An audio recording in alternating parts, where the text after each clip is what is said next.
و والله مثلا براتون مثلا میخورم. یکی از علمای سلف میگن اگر کسی قرآن را به نیت هدایت بگیره، به نیت هدایت درش تعامل داشته باشه، کتاب خدا دستی نگرفته نمیتونه هدایت میشه. و شرطی است که به نیت هدایت نگرفته باشه. و شرطی است که به نیت و اخلاص و صداقت بگیم به خاطر هدایت خود.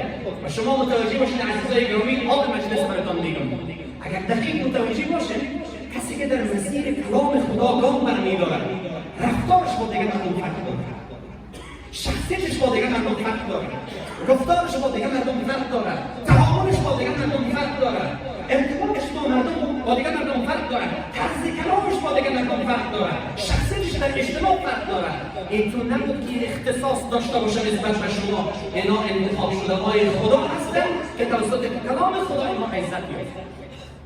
پس وقتی که الله برای ما بود این جایگاه رو قائل شده، عزیز گرامی، حافظ قرآن تنها اون نیست که قرآن را با بسته کردن مصحف یا این مصحف چشم بسته و شیوع خود میخواند، بلکه حافظ قرآن اون است که در سینه‌اش محفوظ است و در اخلاقش جاری است.